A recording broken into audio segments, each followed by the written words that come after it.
This is CBC Here and Now.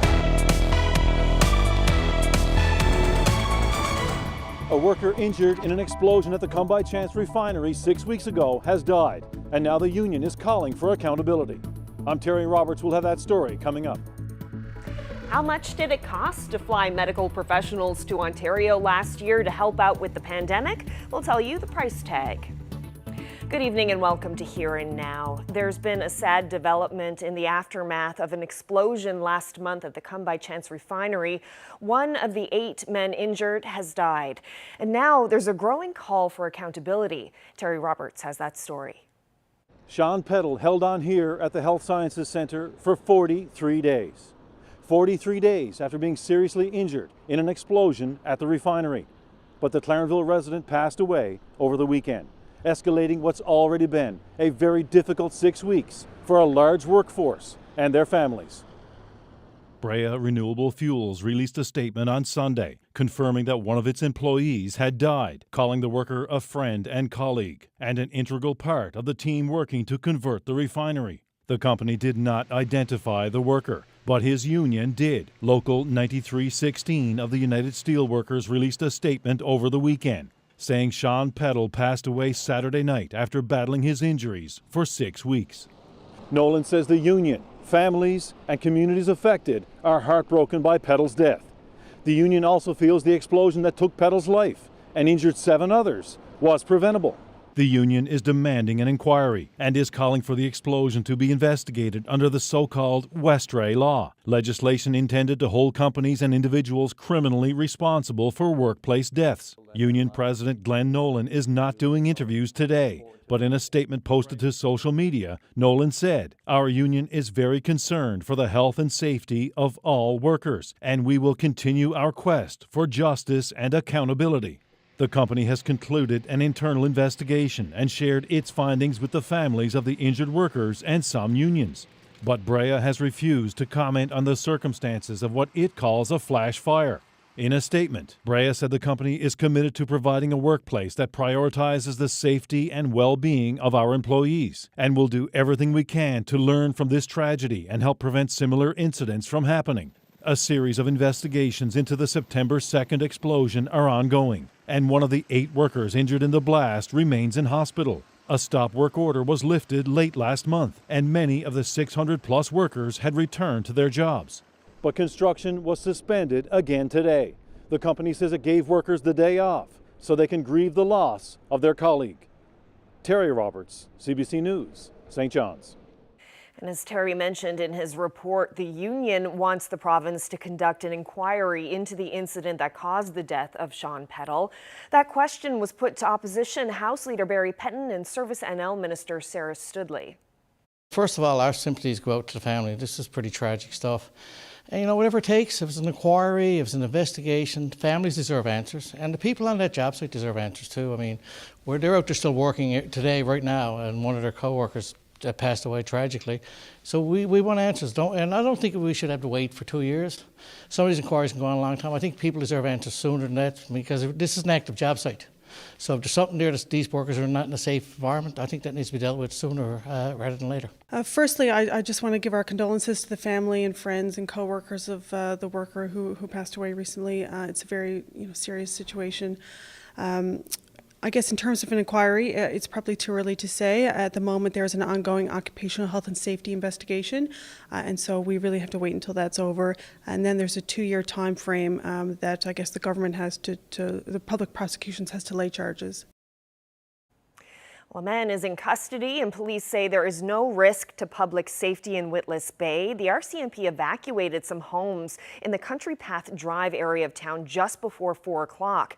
People there were advised to stay in their homes and away from the area because of what the RCMP called an unfolding incident. And just before 5:30, police say they had taken a man into custody and the incident was over. There are no details about what was going on.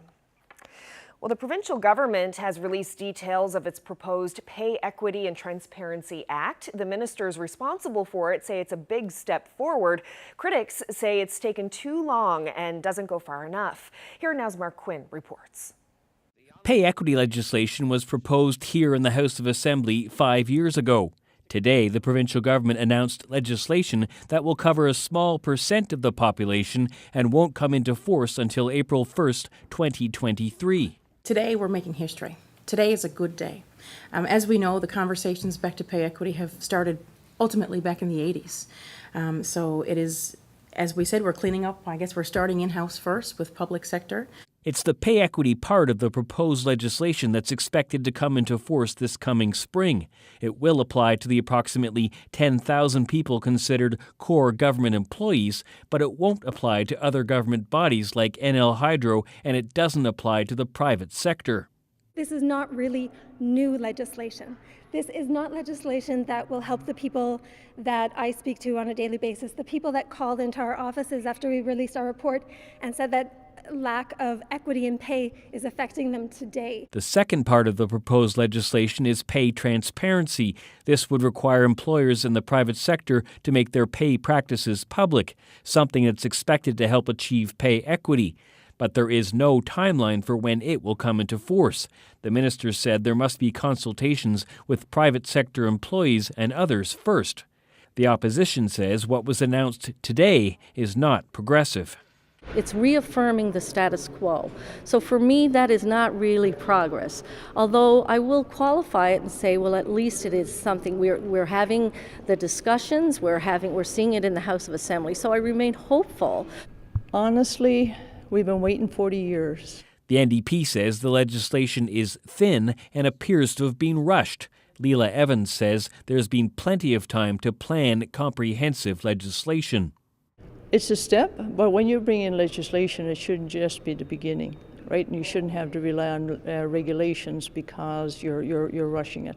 I think it should have been something that was better planned and had more consultations. The minister said the government hopes to eventually have pay equity legislation that applies to all members of the public and private sectors, but they can't say when that will happen. Mark Quinn, CBC News, St. John's.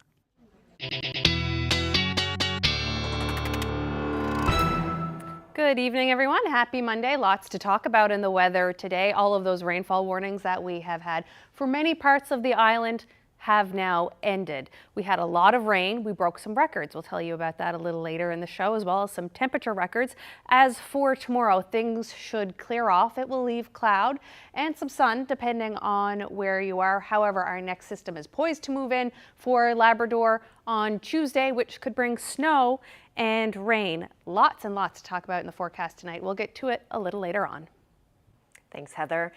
Well, documents obtained by CBC News reveal the cost of two otherwise empty military flights that flew a small team of Newfoundland nurses to Ontario last year. Ottawa paid $23,000 to carry just 16 people one way to Toronto. That's about $1,400 a head. Patrick Butler reports. With 9 healthcare workers aboard the first flight and just 7 on the second, there was ample space aboard the C-130 plane used to send Newfoundland doctors and nurses to Ontario, where they helped fight a wave of COVID-19 back in spring 2021. Documents show no other passengers or freight were aboard on either journey to Toronto's Pearson Airport. Both flights were costly, and both were preceded by press conferences where Newfoundland and Labrador Premier Andrew Furey shook hands and waved from the tarmac, a photo op that made headlines countrywide. Ottawa paid for the flights, and the Department of National Defence said the military airlifts were necessary to protect nurses' health at a time when COVID-19 cases were high. But both teams returned to Newfoundland on commercial aircraft. A third group of Newfoundlanders, sent to Ontario a few weeks later, also flew commercial, in both directions. That team's departure was not preceded by a press conference. Patrick Butler, CBC News, St. John's. Well, last week we told you how a registered sex offender who spent time in jail for sexual assault was able to change his name. Adam Budgell, a man with a lengthy record of abusing women in Newfoundland and Labrador and Ontario, is now legally named Adam Penny. One of his victims learned of the name change from Corrections Canada and told CBC News she was upset that he was able to do that. Alberta and Saskatchewan are the only two provinces who have banned sex offenders from changing their names. Today at Confederation Building, the Minister of Service NL says it's being looked at here. I spoke with a victim last week, and I understand how traumatizing that situation I can't imagine how traumatizing a situation that must be for someone, and we certainly want to do everything we can so that that doesn't happen in the future. Our team are looking at it urgently in terms of, what would be required, what the options are, and so that's ongoing, but I certainly understand and appreciate the urgency and that we don't want to re-traumatize these victims. Dozens of community groups came together today for the My New St. John's Expo. It's a chance for newcomers to the city to learn about supports available to them as they adjust to a new life in Newfoundland and Labrador. Here now's Garrett Barry stopped by to check it out. I find it really easy from where we are currently. We live in Labrador City, or more especially in Wabush now. One of the main reasons is that people are really friendly and the people are ready to welcome people, that's all. It's a great event for people that are new to St. John's, and they're able to come in, get information that they may need to help them get used to the city and get the services that they need. So we have about 40 groups that are here with information, so it's a good crowd and a real good feeling, very uplifting feeling here. So we started the Impactful Gifts program when we realized that there were a number of high school youth who weren't getting any summer jobs because they didn't have employability skills and they didn't have Canadian work experience. So even though you may have worked in your country of origin, rules are different, policies are different, ways of doing things are different. So being able to learn what it is like to be an employee within the Canadian context is really important for our youth. Well, Hockey Canada passed several bylaws over the weekend to bring about changes to the organization. The move is aimed at regaining the trust of Canadians after its reputation was shaken by a scandal over its handling of sexual assault claims. Now, the bylaw changes come on the recommendation of former Supreme Court Justice Thomas Cromwell, who released a 103-page interim report last week. Among the changes is a new process for choosing a board of directors. Application for positions on the board will now be reviewed and vetted by an independent nominations committee. New members will serve a one-year term on a transition board rather than the traditional two-year term. The deadline for applications to be submitted to the nomination committee is November 10th. The election of the new board will take place at Hockey Canada's annual general meeting, which is scheduled for December 17th. Well, the province says it plans to start offering second doses of monkeypox vaccine to high-risk groups. Until now, it had only provided one dose of the vaccine because of limited supply. It hasn't provided details on when the next doses will start rolling out, but it will have to be at least 28 days from the first dose.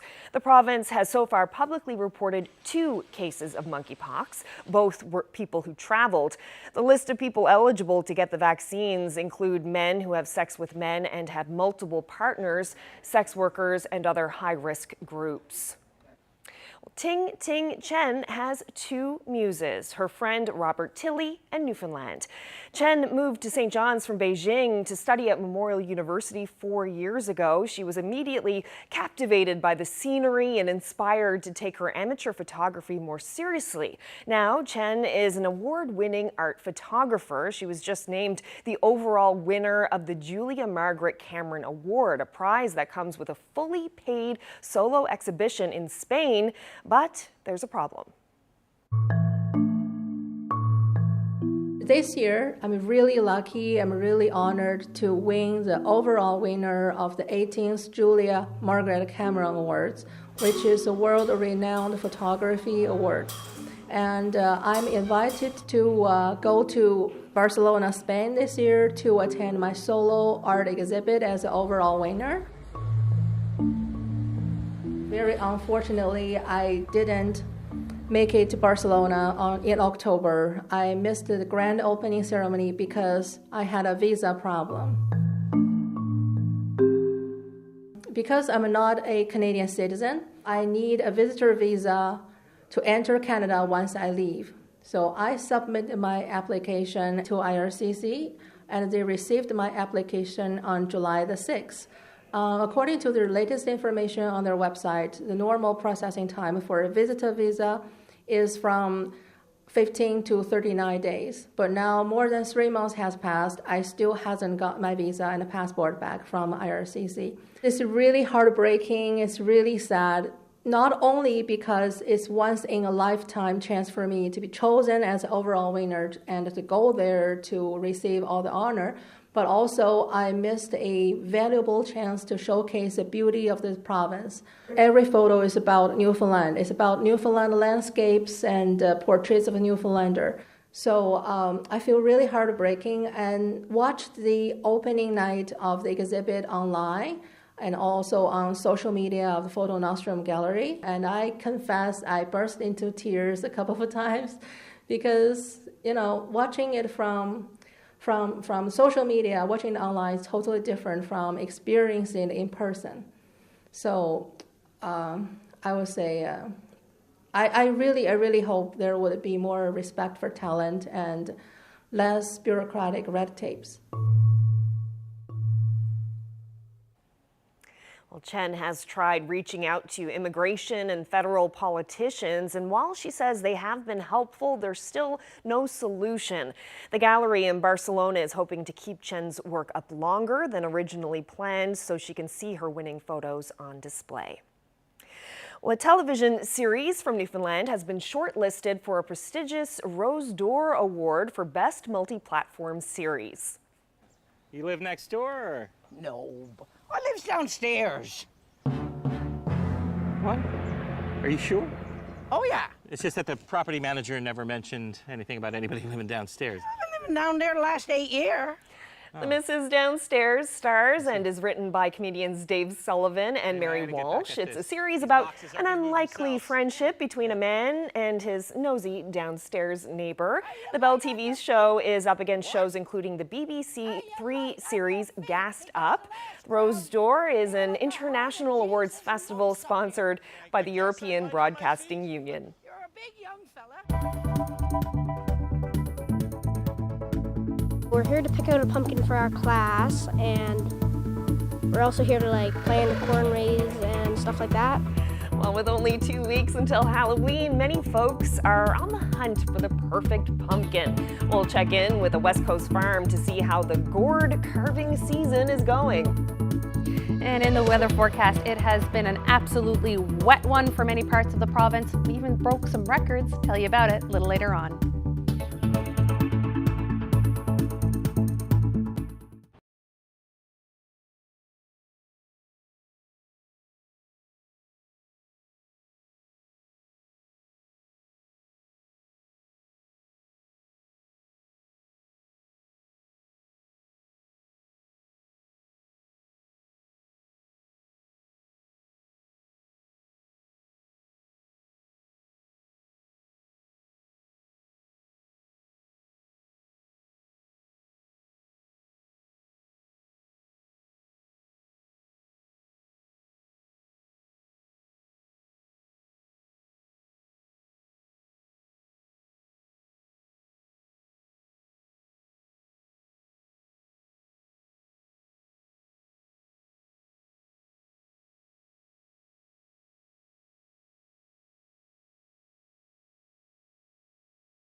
Well, long before pumpkin spice lattes were all the rage, the real deal can always draw a crowd. The fall harvest brings with it pumpkin picking season, and in Pasadena, visitors flock to a local farm every year. This year, the CBC's Troy Turner dropped by for a look.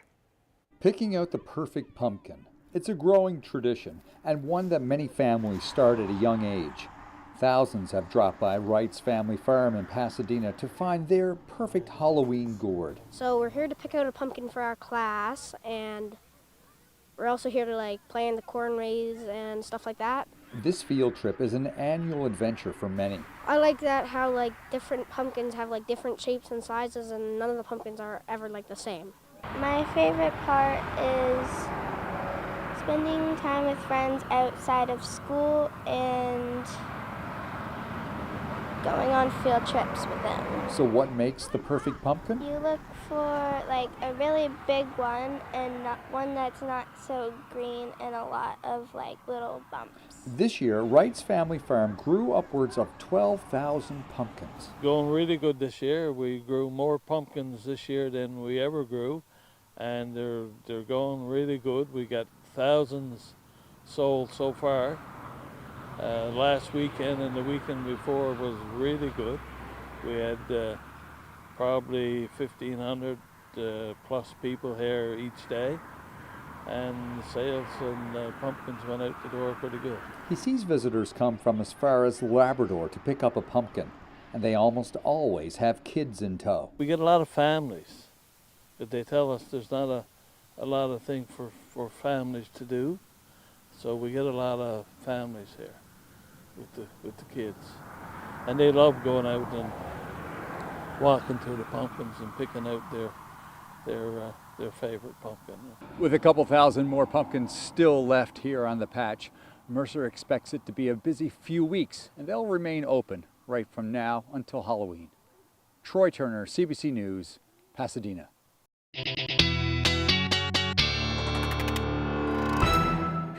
We certainly didn't have that kind of weather here today. I woke up this morning, was going to take the dogs for a walk, and listened to the rain outside and was like, no, I'm just going to stay in bed a little bit longer. I know, I did the same thing, peered out the window, and I was like, we're not going anywhere today. And we had a lot of rain. Let's take a look at some of those totals. In Bishop's Falls, we had the most there. Look at that, 83.1 millimeters of rain, 72-ish in St. Albans, and in Grand Falls, Windsor, just shy of 70. Badger 66, Bay Bulls 64, down here in Burgeo 63, Bay Despair, Lassie, Torres Cove in the 50 millimeter range, and here in St. John's at the airport we got 36.5 millimeters of rain. So needless to say, it was a soggy one for many parts of the province today. We broke some records too. Let's take a look at this. In those records, we have 66.1 in Badger, and your old record is 20.3 millimeters. That was set in 2004 for Burgeo, 63.4. Your old record, you smashed it, 24.3 set in 2013. Lassie, 54.6. Your old one was just shy of 30 millimeters of rain, also set in 2004. Lots and lots of rain. Also, really warm temperatures yesterday in Labrador and Churchill Falls. You set a new record by about 3.5 degrees. 14 degrees yesterday. Your old record, almost 10.5, set in 2011. Hopedale, 13.5 degrees. Your old record was just shy of 13 degrees, set in 2022. Now, let's take a look at today's highs for the eastern part of the island. 15 degrees, mid-teens, a little cooler as we head into the west coast, 12, 13 degrees, and again, cooler again up on the north coast of the island, getting into the single digits in the northern peninsula and many parts in Labrador, except for Happy Valley Goose Bay and Makkovik. Seems like you had a lovely day, except for the rain. Now, all of that rain that we were talking about, that record-setting rain, is starting to push offshore. Goodbye, rain. We're going to have some clouds moving in tonight and some fog develop in the overnight, with some showers sticking around for some parts as that rain moves offshore, and it'll start to clear into tomorrow. starting in the west and then pushing towards the east. Now let's take a look at tonight. We're going to have a chance of showers for most parts of the island tonight, except for in St. John's and down here along the south coast. In St. John's tonight, 11 degrees, cloudy skies. Our winds will be gusting to 40. A couple of degrees lower down along the south coast. We will have that fog developing though for many places in the overnight. Now for Clarenville and west, that's where our chance of showers picks up. 40% chance of showers, but if you're in Bonavista, it'll be 11 degrees like St. John's. But getting into central Newfoundland, a couple of degrees cooler, 8 degrees. As we move towards the west coast into Corner Brook, we'll have a 60% chance of showers rather than the 40% chance of showers a little further east. Going up into the northern peninsula now tonight, your rain is going to end, then you're going to have a chance of showers. For the Straits, you could pick up 2 to 4 millimeters of rain tonight. Chance of showers persists along the coast of Labrador into Happy Valley Goose Bay, where it's going to be 7 degrees, and into Labrador City Wabush, where it's going to be chilly tonight, 0 degrees. Look at that. Going into tomorrow now, 12 to 14 degrees for the Avalon. Things clearing off in the later part of the day. 13 in Bonavista, 16 in Marystown, 12 if you're on the coast.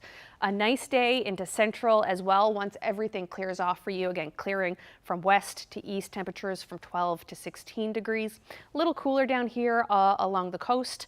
On the south coast of the island, warming up as we go into the west coast of the island and into the northern peninsula.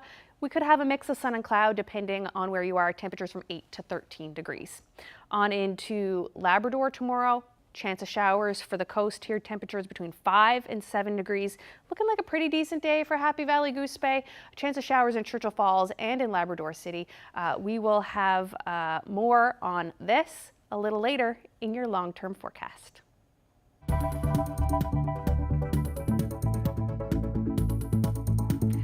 This isn't something you see every day. An Airbus A300-600 super transporter touched down at the Gander airport. The plane, also known as a Beluga, is a modified aircraft used to carry aircraft parts and cargo. The fine folks at Allied Aviation took these pics last week, and it is rumored that the Beluga will land again in Gander this week. Stay with us. You're watching Here and Now.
Well, as more and more people are struggling and competing to find rentals in the housing market, one advocacy group is calling on government to step up enforcement of the rules that govern landlords' and tenants' rights.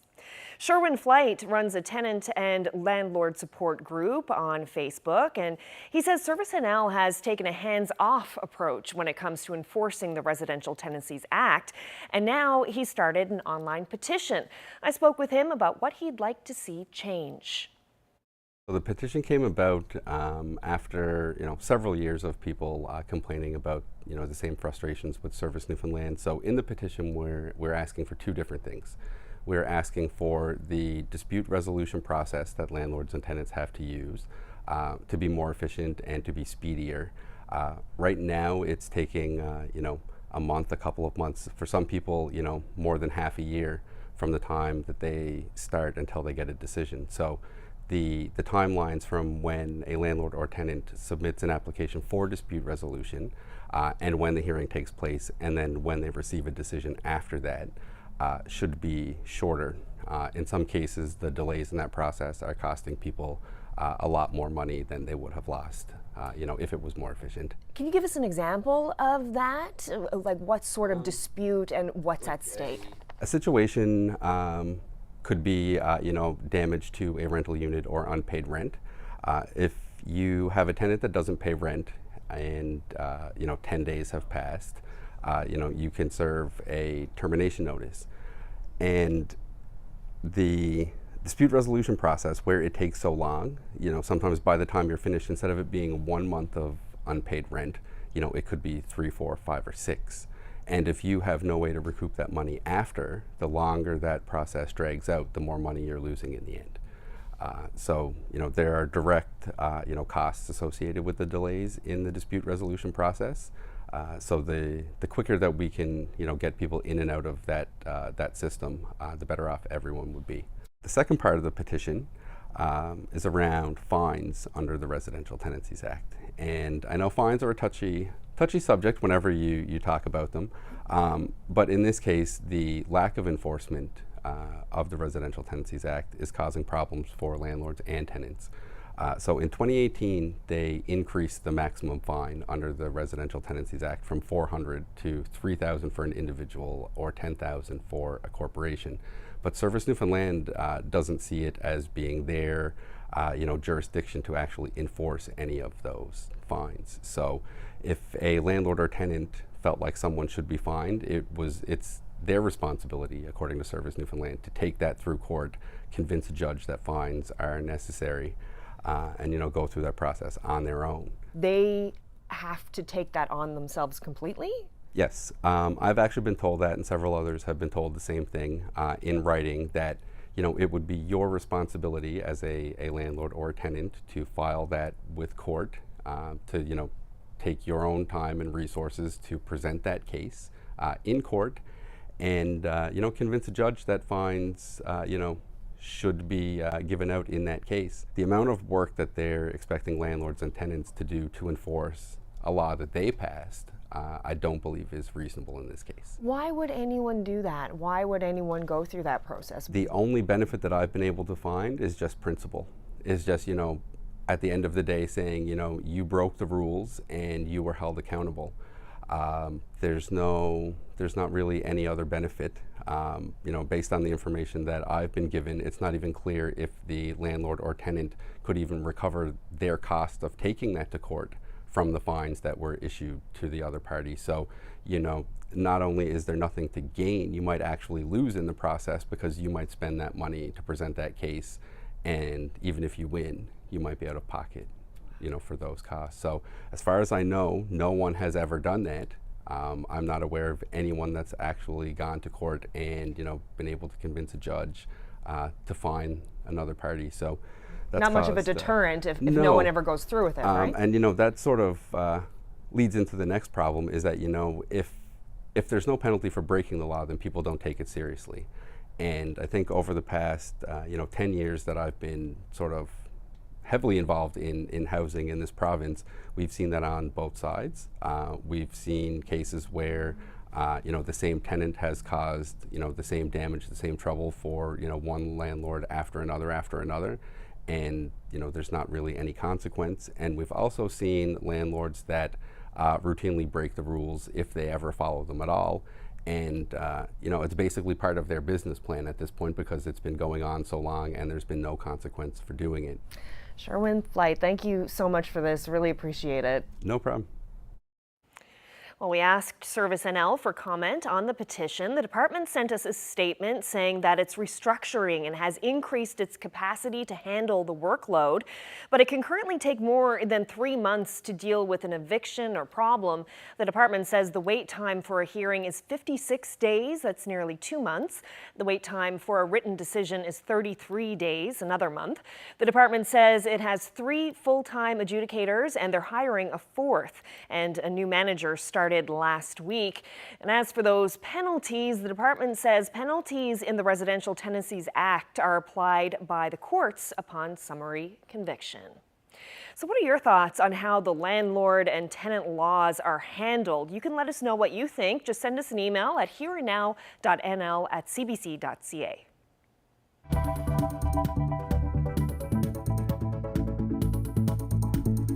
Money for fishermen affected by Fiona as the federal fisheries minister sees the damage firsthand.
Hi, I'm Katie Jackson, and we're looking for Black changemakers in Atlantic Canada. This CBC series recognizes Black people creating positive change, inspiring others, and helping shape our future. Nominate someone today.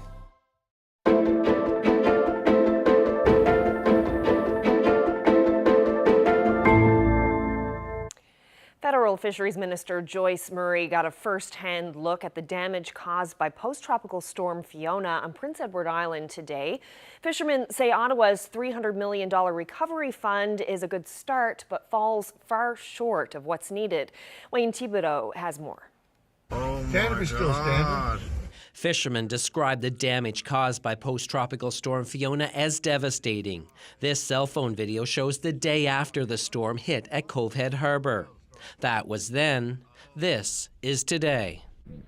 It's unbelievable, the damage. It's almost a condemned wharf the way it is right now. Alan Cody says the goal now is to patch the wharf back together as best they can so fishermen can get back to work next spring. Cody says there's not enough time or money to complete the work that is needed before then. He says it will cost millions of dollars to fix his port alone. You know, this is not the only wharf that was damaged. That's the problem. If this was the only wharf, it wouldn't be a problem. But there's many of them like this. You know, it's devastated this whole community. The Wizard of Oz, you know, the tornado carrying the building. Right. The federal fisheries minister didn't commit any new money today, but she did say $100 million of the $300 million announced by the Prime Minister earlier this month will be used to support urgent harbour repairs. Ottawa will also spend $1.5 million to recover lost gear, including nets, rope, and traps, all lost because of Fiona. So we're still in the process of assessing. This money will be used to do the immediate repairs so that they can be usable this spring. 133 of the more than 180 harbors managed by Fisheries and Oceans in this region have been affected. Some breakwaters have been demolished, floating wharves have been ripped from their moorings, and electrical systems destroyed. It's really expensive compared to what it used to be. Everything's gone up, price of materials, steel's gone up, concrete, you name it. Manpower's gone up, huge manpower's gone up compared to what it used to be. So we're hoping they'll come around, and if everybody needs anything, they'll up the money a little bit. Right now, there's just a lot of people trying to pick up the pieces and figure out how to salvage the fall out of this. Fishermen are not only going to be battling the elements over the winter months to get all of this fixed, but they say time is going to be a factor as well. Some of these big projects won't get underway until early in the new year, and the spring lobster season starts about 6 months from now. Wayne Thibodeau, CBC News, Cove Head Harbour. Meanwhile, some Nova Scotians whose homes were destroyed by Fiona are scrambling to find a new place to live in the middle of the housing crisis, and they're wondering if any housing supports will be available to them. Nicola Seguin reports. Dana Boutelier is worried about the future. Her family home near Truro was damaged in the storm, and it won't be repaired for at least a year. There was a big hole in the roof. The cap had come off, and there was shingles missing, there was trees everywhere. It was just utter devastation. With the damage to the roof, the home flooded, and now mold has set in. Boutelier reached out to the Red Cross for help, but she says she fell through the cracks. When the Red Cross finally called me back, I was expecting, yay, we're going to have help, they're disaster relief. They suggested that I go to our local homeless shelter and call my food bank and ask them to whip up a hot meal for them. And when I explained that's what not these organizations are designed for, she told me they would call me back, and they never did. Boutelier didn't hear back from the Red Cross or receive any relief money until days after CBC contacted the organization. The family's insurance will pay for an Airbnb, but Boutelier says they couldn't find one available in their area for weeks. Since the storm, she and her husband and children have been split up, couch surfing between 3 different homes. The fact that we're not all in the same house together it's been really hard for them. And us. Alicia Getz and her daughter also lost their home in the storm. The apartment they rented in this building in Spryfield is now condemned. Getz says the support from the Red Cross has been excellent. They're being put up in a hotel for 2 weeks, but she's worried about what happens after that. Because I don't know if I'm going to be able to find a home in 2 weeks' time. The Red Cross says it will try to extend hotel stays for as long as possible, but at some point the organization will step aside. We're not really involved in long-term housing needs. I mean, we know that that's a massive issue, not just here in Nova Scotia, but across the country, involving multiple levels of government and many other organizations with expertise in housing issues. We're not that organization. CBC asked the Department of Housing if there will be any long-term support for those who lost their homes besides the $1,000 benefit. A spokesperson said more than $200,000 has been given to community organizations to fund things like hotel stays. She says people should work through insurance or their landlord. People can also reach out about the province's rent supplement program and explain their situation. Nicola Sagan, CBC News, Halifax.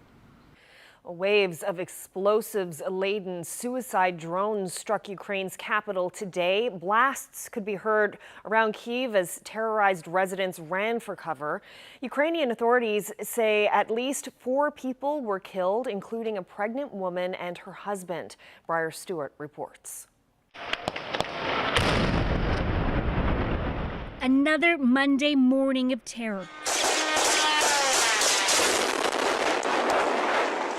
This time, the weapon of choice, self-destructing drones. More than 20 of them targeted the capital,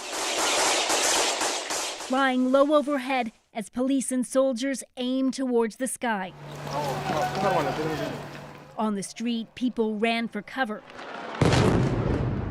as gunfire mixed with the sound of explosions. It just comes out of nowhere. People running all over the place, and they don't know what to do, where to hide anymore. Ukraine says it managed to shoot down the majority of the drones, but not all of them. One hit an apartment building, trapping residents inside. At least 4 were killed, including a young woman who was pregnant. This man lived in the building next door. After the first explosion, people started shouting, second blast, third blast, fourth blast, he says. Rescue crews spent hours going through the rubble. The latest residential building hit in what Russia has called an attack on Ukraine's critical infrastructure. The Russians want to make the humanitarian catastrophe in our hometown and also at the same time destroy the buildings. Ukraine says Russia bought these drones from Iran. Analysts say Russia isn't using them widely on the battlefield, but rather in urban centers. It mostly seeks to keep Ukrainians, and by that I mean Ukrainian citizens, on their toes and inflict as much damage as possible to civilian infrastructure, basically to make Ukrainians' lives miserable. Officials say what happened today is an example of why this country needs more sophisticated air defense systems, and NATO countries say more are on the way. In the meantime, officials are urging residents to not try and shoot down the drones themselves and leave that up to the military. Briar Stewart, CBC News, Kyiv. Well, top members of China's ruling Communist Party are in Beijing for the National Congress meeting. It's already clear that the main theme of the week-long event is continuity, and that's expected to include reappointing Xi Jinping as leader for a 3rd term. Patrick Falk reports. Well, following Sunday's grand and ceremonious opening to Congress, delegates now move behind closed doors for the rest of the week, where they'll deliberate in particular about China's leadership reshuffle. The top job may be all but secured, with President Xi Jinping widely expected to secure a 3rd term, but the rest of the leadership is still set for a shake-up. Among the faces that are on their way out are Li Keqiang, who manages the world's 2nd largest economy, as well as Liu He, President Xi's top economic advisor. Both are seen as pro-market reformists, and many analysts believe that incoming candidates will have a more state-driven economic approach. This comes at a time when China's economy is facing some very severe headwinds. The IMF cut its growth forecast for China last week to 3.2%, and on Monday the National Bureau of Statistics unexpectedly announced that they would be delaying the release of China's Q3 GDP figures, which had been due out tomorrow. Now, It's not clear why that's happened, but this does come at a very sensitive time when the economy and the effects of COVID-19 in particular are front and center on people's minds here in China. Patrick Falk for CBC News, Beijing.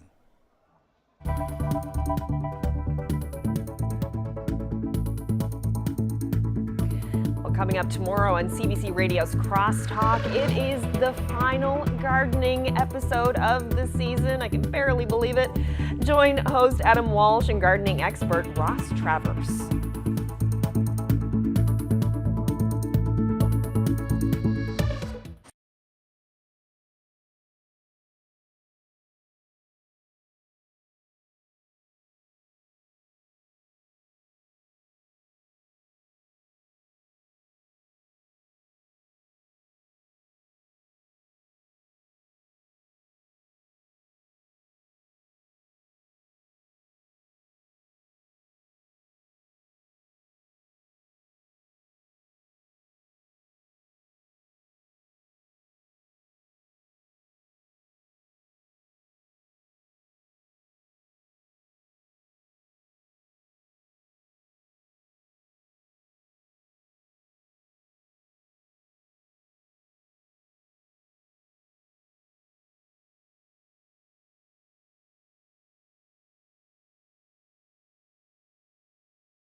Well, it may not sound like a big draw, but Ugly Potato Day brought out the crowds in Surrey, BC.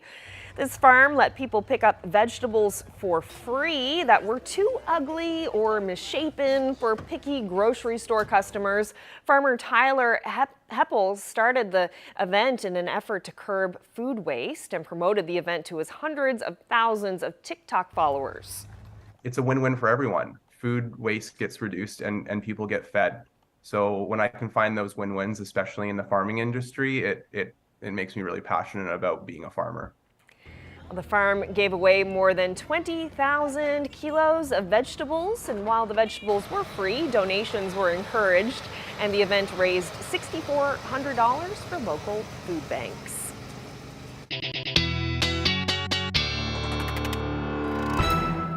My carrots this year would fit right in at that sale. I had really weird carrots. But do they taste all right? Oh, they taste great. And they're interesting looking, so I kind of like them better. They have character. They do have character, absolutely. There you go. Well, you have some good news for weather watchers in this province. Yeah, absolutely. Let's take a look at what this good news is. It's the radar in Marble Mountain. Oh, yeah. All of that heavy rain that we had, it gave them an opportunity to test it out. Great. And Environment and Climate Change Canada says that the radar should be back in operation by the end of this month. So I know a lot of people really look forward to looking at the images that the radar gives us when we've got weather coming. Talking about some weather coming, Tuesday evening now, it looks like we have some weather coming into Western Labrador. Some rain pushing across Western Labrador and into Wednesday. What that means for the island is that we will have some showers in central, and definitely some showers here in Labrador West at 11 degrees. Up in Nain, that could be a snow-rain mix. For St. John's and the Avalon and the south coast of the island now, for this half of the island, it means a bit of sun and cloud, 16 degrees. You're going to have a decent day. As we round the corner down into Port aux Basques, you could have some showers as well. Cloudy skies into the west coast and a mix of sun and cloud as we get up into the Straits, more cloud towards St. Anthony.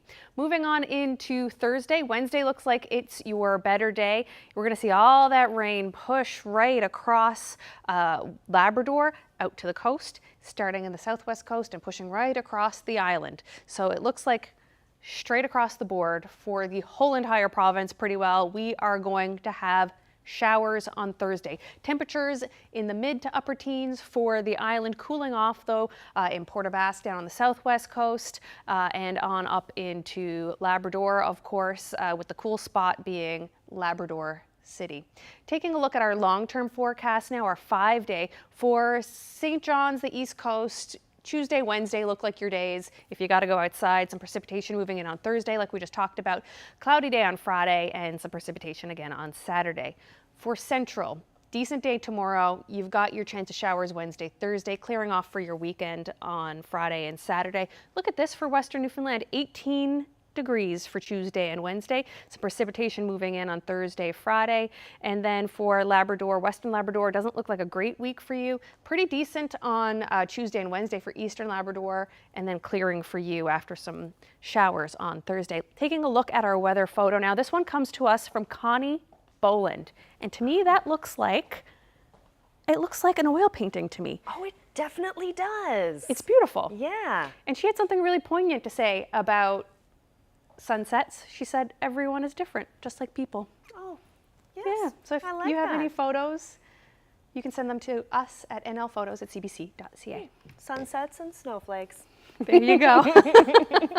Thank you very much, Connie. It's a beautiful photo. Really appreciate it. And that's it for us on this Monday. Thank you so much for joining us tonight. Good night.